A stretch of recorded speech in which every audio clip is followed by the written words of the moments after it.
Vouloir aider les autres, c'est très bien. Jésus nous a demandé d'être serviteurs les uns des autres. Mais il y a tout de même une limite. Il faut faire attention à ne pas devenir le sauveur. Ça, c'est la responsabilité de Jésus et l'œuvre du Saint-Esprit.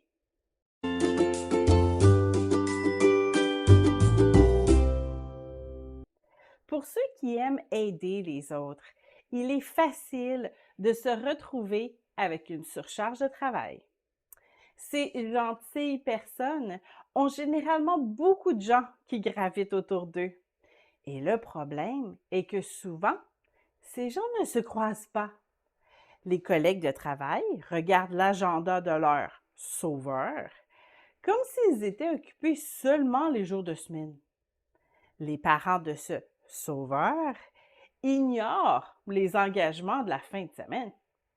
Et les autorités de leur Église ne connaissent pas les rêves et les aspirations personnelles de ce sauveur. Et si ce sauveur est célibataire, ben là, c'est encore pire. Tout son entourage croit qu'il ne fait jamais rien, qu'il s'ennuie tout seul à la maison. Et s'il a le cœur sur la main, il peut devenir facilement exploité. Ben, il n'a qu'à dire non, peuvent critiquer son entourage en haussant les épaules. Or, pour ceux qui aiment aider, qui aiment être utiles, dire non est extrêmement difficile.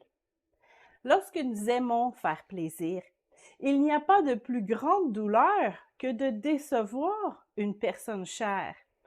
Et tous ces sauveurs ont généralement beaucoup de personnes chères autour d'eux.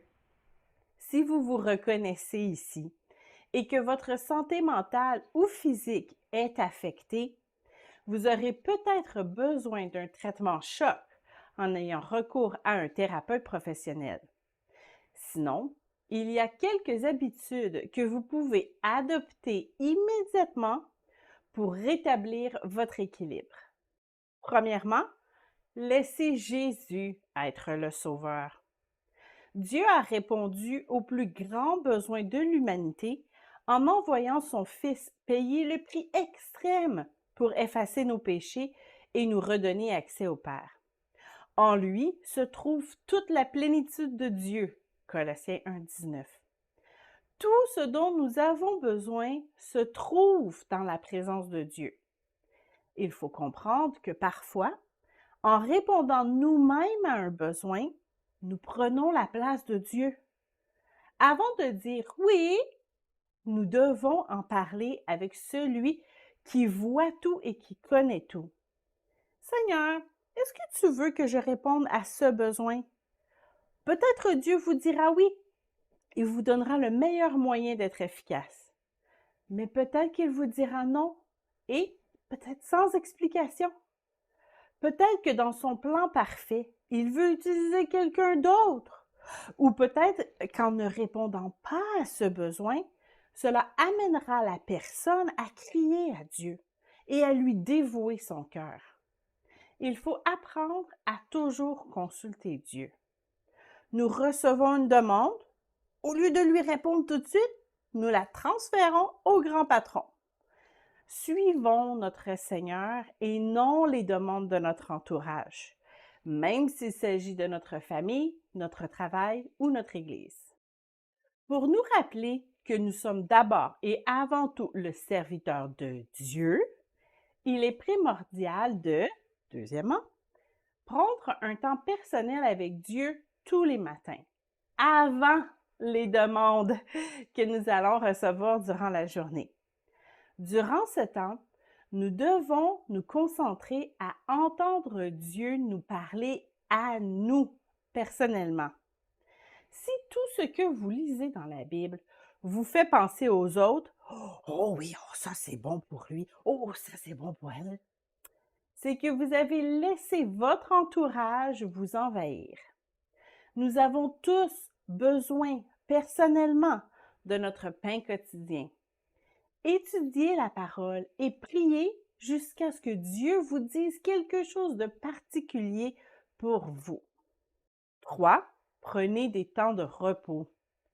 Sous l'Ancienne Alliance, Dieu forçait son peuple à prendre une journée de repos, le sabbat.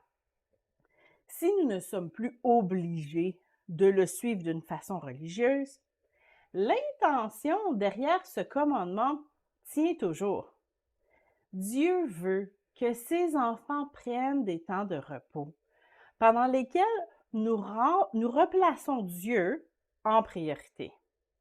Nous avons d'ailleurs un bel exemple avec l'histoire de Marthe et Marie dans Luc 10, 38 à 42.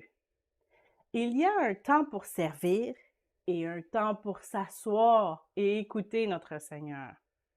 Prenez un soir par semaine pour vous gâter, pour vous édifier, pour être créatif.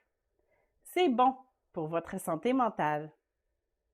Oui, vous pouvez aider les gens autour de vous, mais avant de faire quoi que ce soit, parlez-en à Jésus. Après tout, c'est lui le Sauveur.